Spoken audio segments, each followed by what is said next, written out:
my Yeah, whole life today. it's really interesting you say that because as I've studied more and more, about why this happens and where it happens and whatnot, it's food allergies don't discriminate, right? Like food allergies across society, across countries, across the world, are fairly consistent. I think what varies is one, just awareness and education and ability to be diagnosed. I think that's honestly that's where AI comes into play a lot. Like when we were doing this at the start, it was super manual. Super manual. Like everything was being typed in manually. We were doing multiple rounds of obviously QA and diligence on our side to make sure everything's right, and we still are. The difference now is we've trained LLMs to do a lot of this for us. And so the perfect comparison here as well is in Europe, for over a decade, there's been laws in place where you cannot open a restaurant or sell food without labeling for the major food allergens. There's 14 over there, there's 9 over here. In the US, there has been zero law in the country or regulation mandating restaurants do anything about food allergies. They don't even have to document them in a binder and put them in a jar somewhere. Literally zero rules, requirements, regulations, full stop. Welcome to Next Door Narratives. This is a podcast series dedicated to discovering the remarkable business stories happening beyond Arizona's borders. Each episode takes you next door, and sometimes far beyond, to meet entrepreneurs shaping their communities in unexpected ways. This is Next Door Narratives, presented by Finding Arizona Podcast. Business stories from beyond our backyard.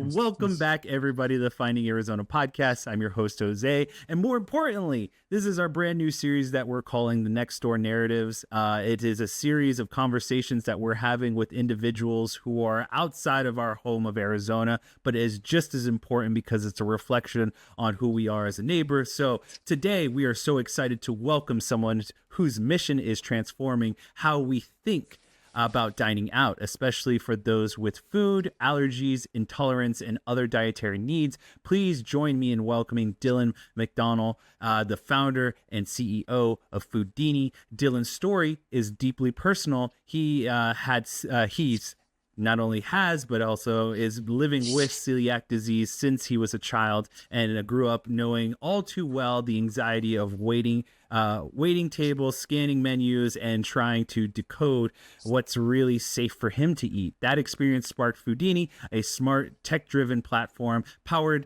by dietitians and AI to analyze menus, tag ingredients, and help diners confidently find meals that match their dietary needs. So grab a seat, get ready to think, and maybe eat differently. And let's dive into the story with Dylan here. Thank you, Dylan. Thanks for having me. Great to be here. Absolutely. So there's a big thing that's going on with a lot of AI and what you're doing here. But I'm going to ask the question that we typically ask everyone in all of our podcasts: is give us a little bit of your origin story. I know that I got into it with you growing up with celiac, but I also want to just kind of give everyone kind of fundamentally the foundation of just growing up and what it looked like to you. Sure. So quick background. You can probably detect an accent. So I'm a funny one. I was born in Philly, but I actually grew up in Ireland. So, predominantly Irish accent, as you can probably hear. Yes. And I am, or was, a corporate lawyer by trade. So I worked in big law for a number of years with a lot of the major tech companies, the Googles, Apples, Facebooks of the world. And then that journey took me to Australia, and I lived in Sydney for a number of years, still initially in my capacity as a lawyer. But while there, I started Foodini. And kind of as you alluded to, the connection to the problem we're solving was celiac, diagnosed when I was 10 after a few years being sick. And since then, eating at home and whatnot has got a lot better over time. The options and the things you can buy have continued to increase in quality year on year. But what continued to be the real pain point was eating out or ordering online, like anywhere where you were kind of out of control. And so just over the years, a series of wrong information from staff, getting served the wrong food, getting sick, looking into the wait staff size and getting the dreaded, I think that's gluten free, which is the one where they really don't know one way or another. And the more I kind of dove into it, I just couldn't understand why there wasn't better transparency when it came to dining out.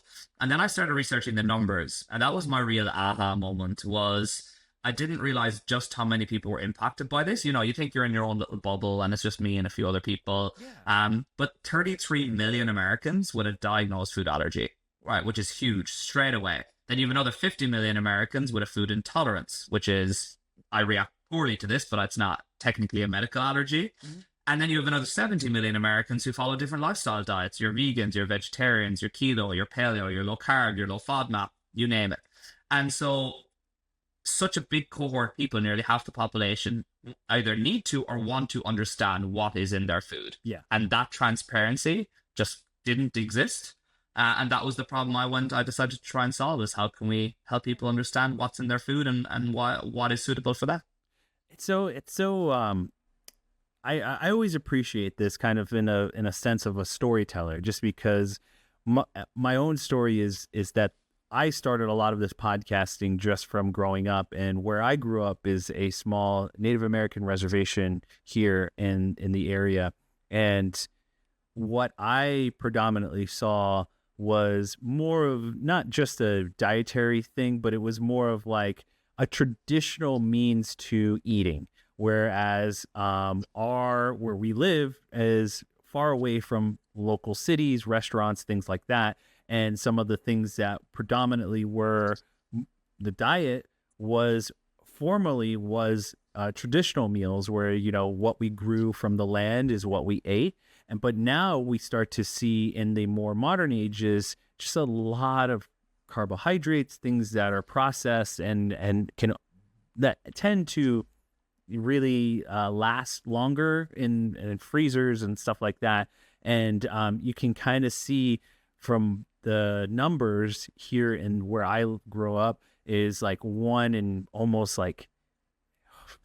5 people have diabetes and things like that. But it's the nature of the beast, which is essentially what we eat is what we get out of our life. And so that kind of pushed me into a direction of like, okay, what we put in our bodies all means something. And so that kind of made me, I don't really shout it to the masses about what I eat, but I'm very cognitive and cautious about, some of the things that I put in my body. And I just try to make sure that I'm eating things that I know will be good for me and good for my future and good for, a long lasting, healthy lifestyle. And so that's kind of my whole life today.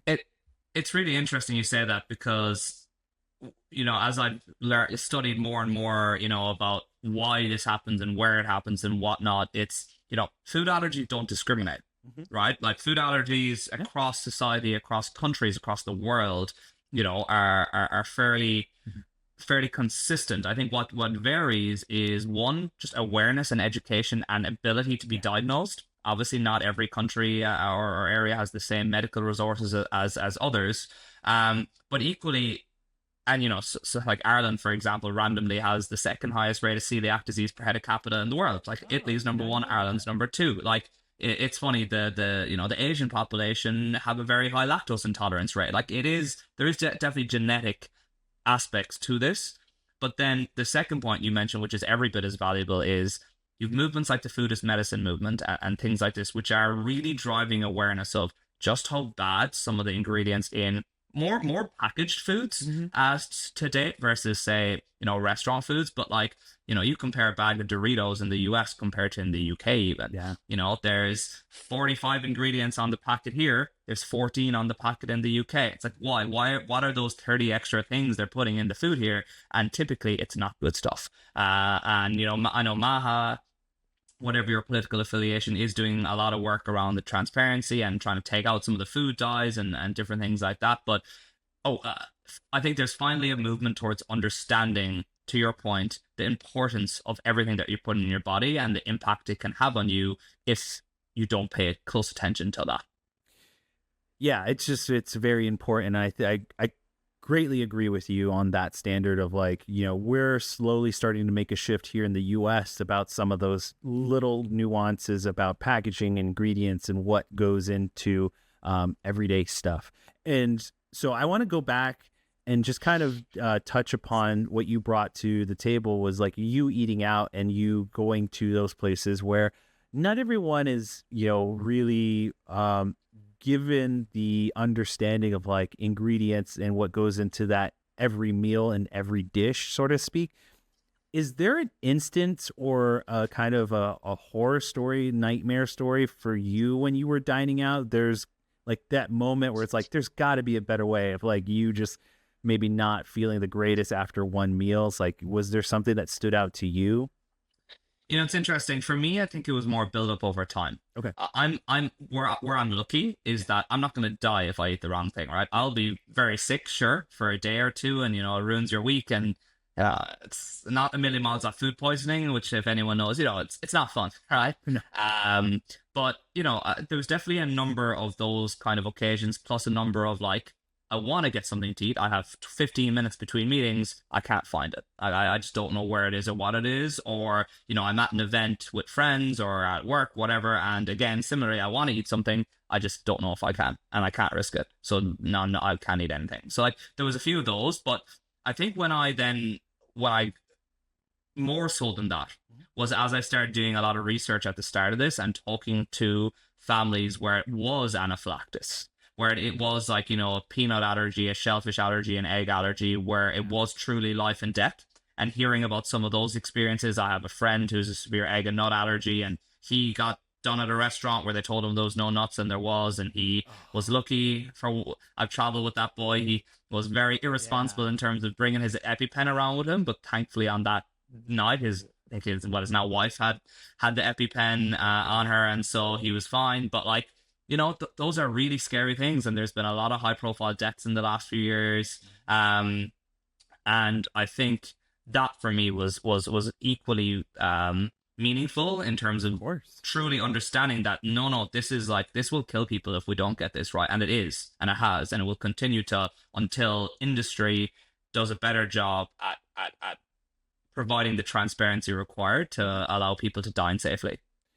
So here's another question for you is Foodini combines AI with dietary expertise to tag ingredients and generate personalized menus.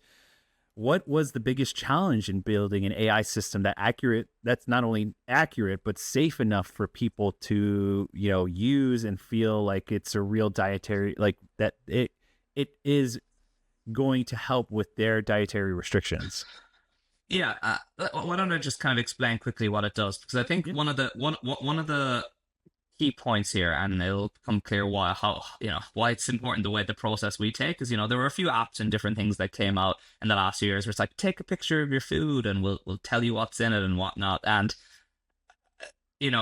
under the hood, those platforms are, there's no data set that's powering it. The whole problem, most restaurants want to be able to give you this information. The problem for the most part is that the data doesn't exist. There is no like magic data pool that you can tap into to pull this information. It just hasn't been built. It doesn't exist. And so what we do at Foodini, we partner with restaurants, hotels, stadiums. We can work with schools, universities, anywhere that serves food. And we work with them to ingest their menu information, their recipe information, and all of their product information. Because it matters whether it's Heinz ketchup or Dillon's ketchup. Those have two different sets of ingredients, two different sets of allergens. So you need to know exactly what product is being used as well. We aggregate all that information and we use our AI that we've trained over the last few years to put the correct ingredients and allergens and tags on all of those menu items. But we also have a team of dietitians who do QA over the top of that as well. Because almost always there's a few questions. Like we very rarely got a perfect data set from a restaurant. There's almost always a sauce missing or a product missing, or our system will tell us, oh, that's a chicken burger, but I don't see any reference to a bun in the recipe. There's something missing here. So it's almost always a little bit of human intervention required. We verify everything is correct with the restaurant, and then once we have the data, which really is the key here, once we have the data correct and everyone is comfortable with it, We then power a personalized menu solution for a consumer. So a consumer can walk into a restaurant and scan a QR code on the menu or click a button on the website, allergy dietary menu, brings up a URL, so you don't have to download an app. Create your dietary profile. You can choose from over 150 different allergens and diets. So gluten, vegan, keto, shellfish, save, and instantly the menu auto customizes to you. Here's exactly what you can eat. Here's exactly what you can eat with a modifier and what that modifier is. And here's what you can't eat and why, because it contains X and Y ingredients. So it's essentially bringing the label that sits on consumer packaged goods to dining, but in a personalized manner. So it also directs you straight away to the items you can and can't eat. So that's what we do.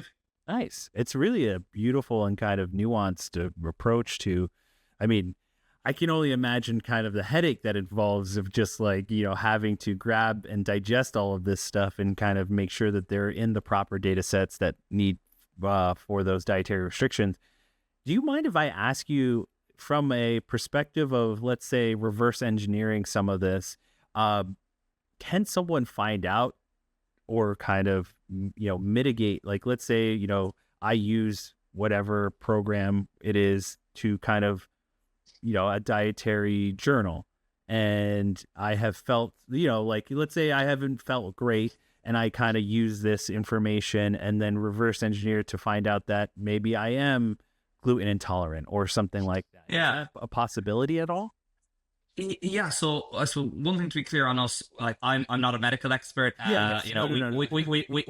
don't give recommendations on whether people should or shouldn't eat certain things. What we do is, once you decide I want to avoid gluten or I want to follow this diet, we give you the information you need to know to do that when you're dining out. So that's the delineation with us there. Having said that, obviously I've had hundreds of thousands at this point of conversations with different people around this, and low FODMAP is a perfect example of that. I'm not sure if that's a diet you've heard of, but it's essentially an elimination diet, and it's one of those ones where people who are experiencing gut health issues or IBS or different things like that will essentially cut out food groups over time. So the first, it's like a multi-week process, but you cut out nearly everything for the first week, and then you steadily reintroduce food groups one at a time over a course of time. Point being, once you reintroduce a certain food group and you start feeling those symptoms that you had previously coming on, okay, well, I was fine for the last 2 weeks when I wasn't eating lactose. I just reintroduced lactose and I don't feel well. This is helping me hone in and understand that maybe it's lactose that's the problem for me. Okay. So definitely there's, I suppose, you also have things like Function Health and Superpower and these platforms now where you can, do all the tests for your gut and for your microbiome and your genetic makeup, and they try and detect things that you're intolerant on. Some of them are sending kits to your home where you can give samples like that. Some of them, you just go to your local blood taking center. I can't remember the name of the main brand here.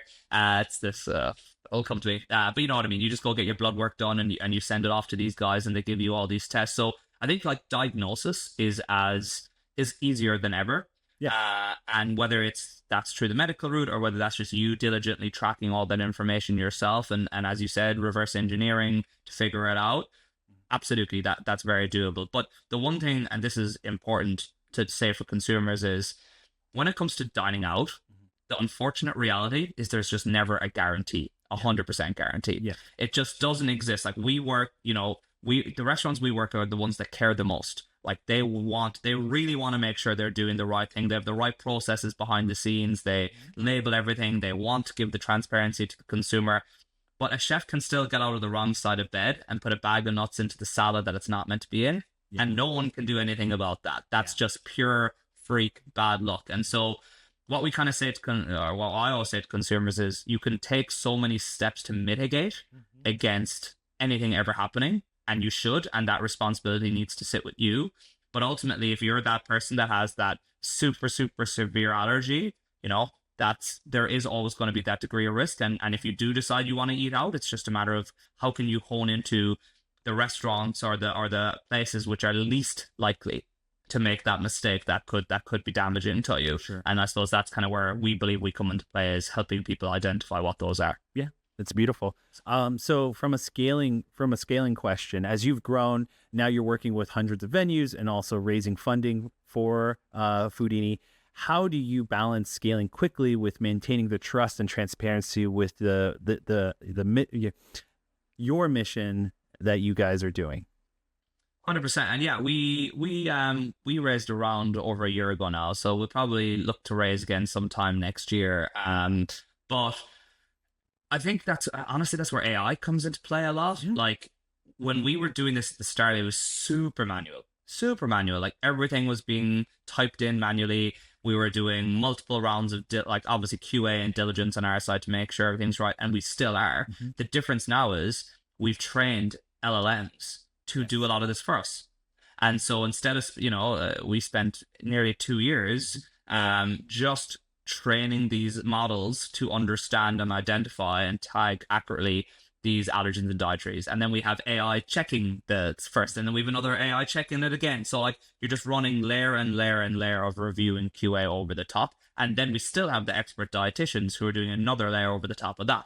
Yeah. So it's like AI definitely has completely changed the game in terms of how you can scale and speed of scale. But to your point, we can never jeopardize or compromise on accuracy, because that is the core fundamental part. I'd rather never work with another restaurant but have them right than work with a million restaurants and have some wrong.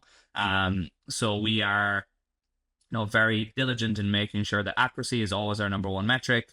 And then the beauty is that the restaurant groups that we typically work with care, and they have made an effort to document this information, or if they haven't, they want to, and we'll handhold them through the process to get it right, and then keep it up to date and keep it accurate going forward. But we're definitely in an exciting phase. There's a piece of legislation which we might come to in a second in terms of how momentum and what's changing in this country. But no, we're in a really exciting spot right now. Well, there was one question I really was curious about. I mean, from the standpoint of your own kind of legacy, just journey through this whole process, were you very much on board, or were you like curious about AI before even the standpoint of like learning about it? Were you ever a tech guy? Was that something that your family was ever involved with, technology or systems? No one knows. It's just that I was a corporate lawyer, right? So and when I started this journey before AI blew up. Yeah. So when I came into it, it wasn't the thing.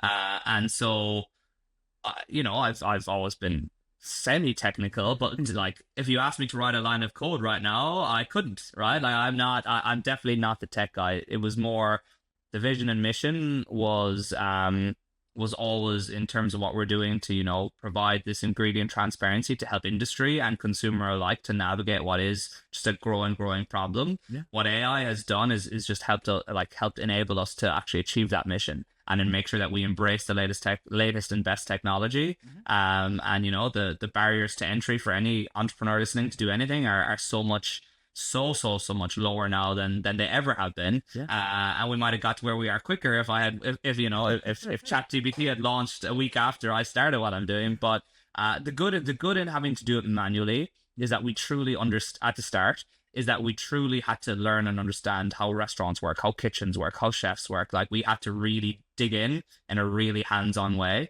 And I honestly think those learnings have stood to us even now in the era of AI. Yeah.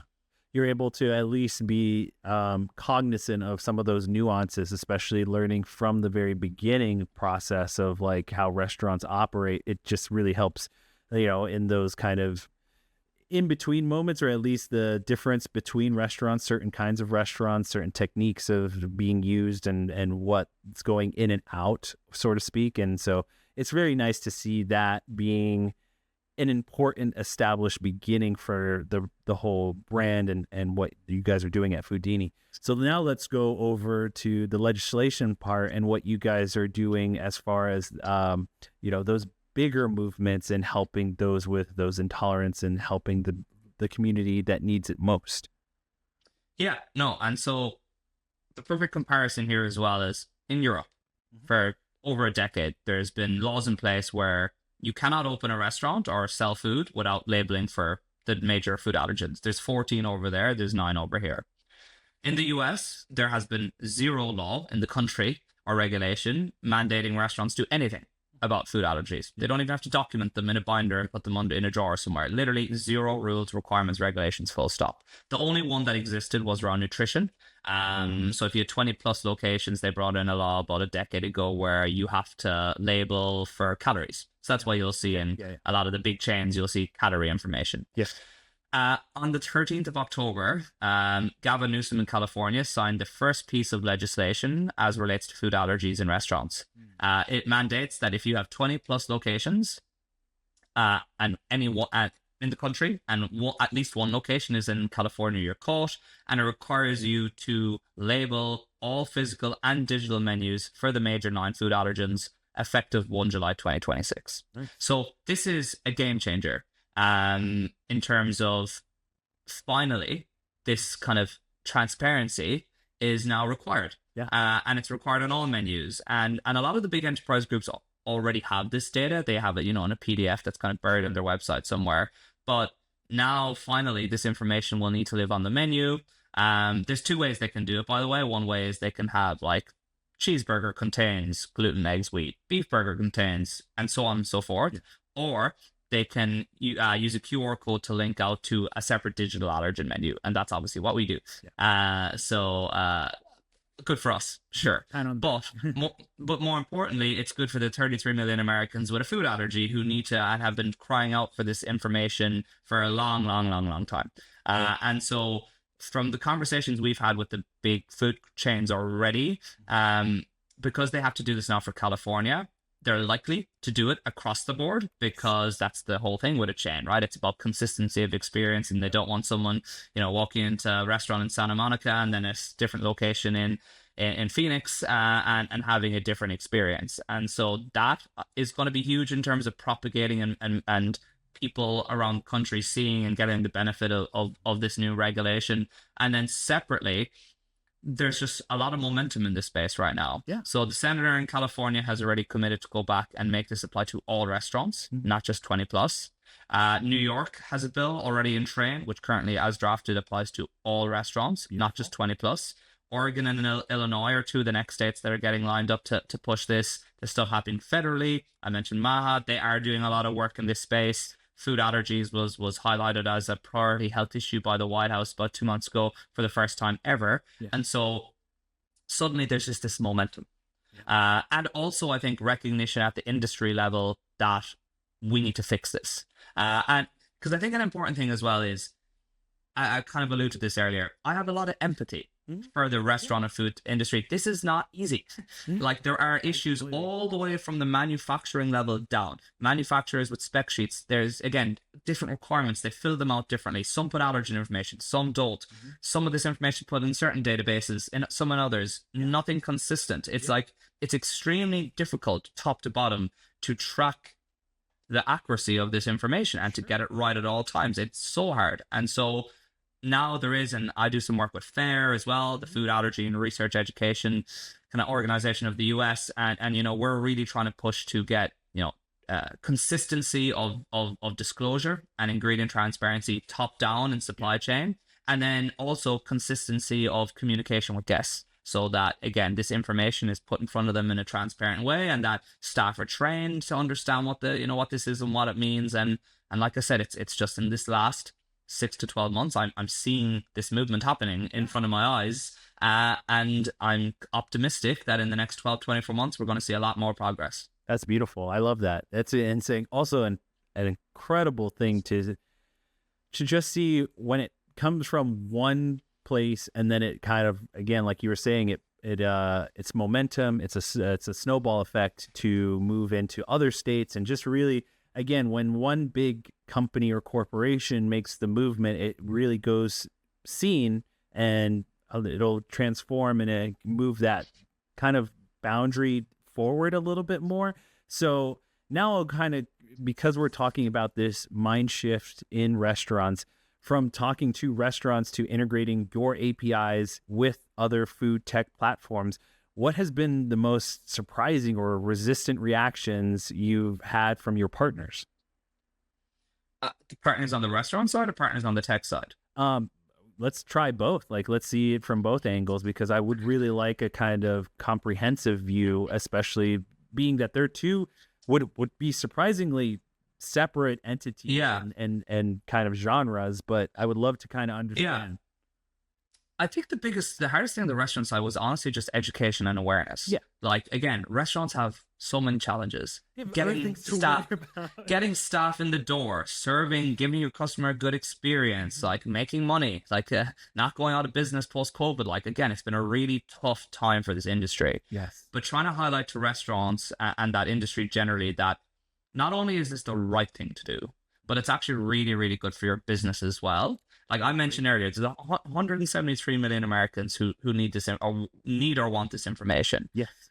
If they can't find it, not only do you lose them as a customer, but you lose their friends, their family, their coworkers. We can't do the team Christmas dinner now anymore because, there's 4 people out of 20 with the food allergies and we can't find the information. Now we got to go somewhere that we can find it. Yes. So not only is there a big revenue loss, but it's just such a big revenue opportunity if you do this in the right way. And then not only that, they are the most loyal segment of consumer that exists because they find it so hard to find someplace that when they do, they keep going back again and again and again. Exactly. So revenue, loyalty, operationally as well, instead of now that staff member giving you the I think, you take all this pressure off them because you have a documented source of truth that everyone can refer to. There's no more I think. It's there in black and white. There's the answer. And you can put it back on the consumer, which, again, like I said, like the consumer ultimately needs to make an informed decision one way or another. And so we're seeing about a 60% reduction in questions to staff,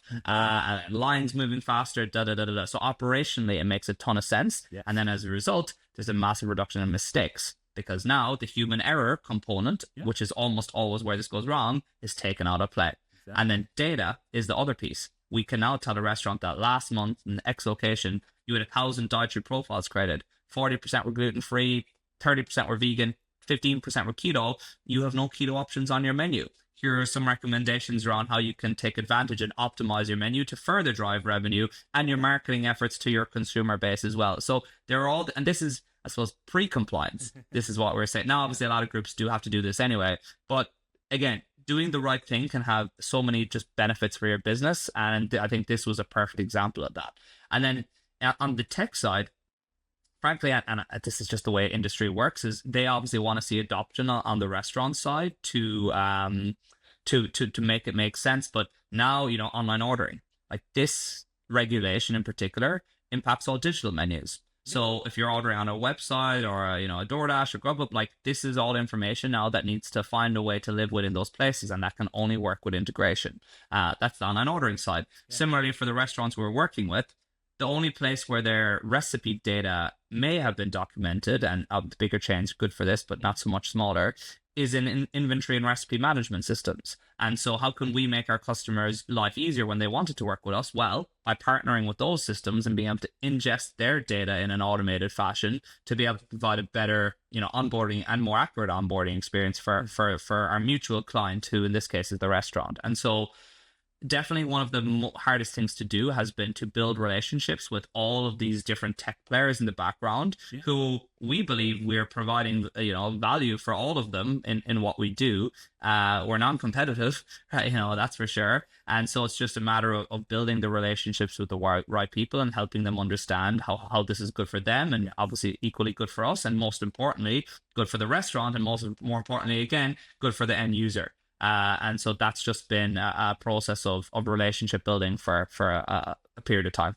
I love that. Again, I go back to something that my kind of this foundational belief that I kind of been spouting off continuously. It's a little saying that it's like communities are built by those who plant trees that they know they'll never sit underneath the shade of. And doing the right thing is always going to be hard because you don't consistently know in the future that you're doing the right thing. It's kind of a leap of faith, so to speak. But something about this makes me feel like, yes, this is all going in the right direction. All this data point and kind of the understanding of giving back to those who are seeking the information is just all vital to, providing even more consumers to your product, and also those who are living through it are like you said, being loyal to those that they go to that provide that information. So again, I go and say to, what you're doing is fundamentally just the right thing and precious and beautiful in that it just all works if you do it the right way and go about it with care and love that you kind of already have, because it is affecting your own life at the same time. So it's really great that something like this exists and that you're continuing forward. So kudos to you and your team. I would love to kind of ask you from a perspective of just like outreach and kind of the fact that you are from a place like Ireland that kind of comes from small towns and stuff like that, how that work for you or what you're trying to do to kind of not only reach the bigger known names like the corporations, but also maybe some ideas or kind of things that you guys are doing to reach the mom and pop restaurants as well.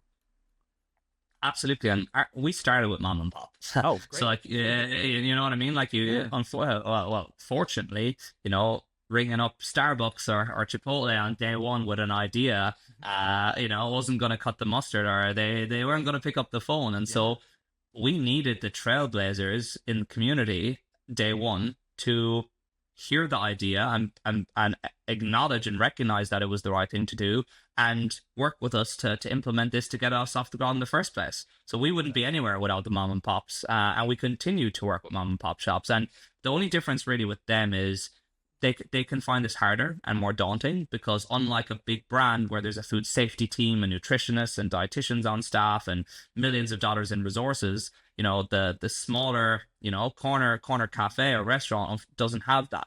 And back to my earlier point, they're really worried a lot of the time about just keeping the doors open.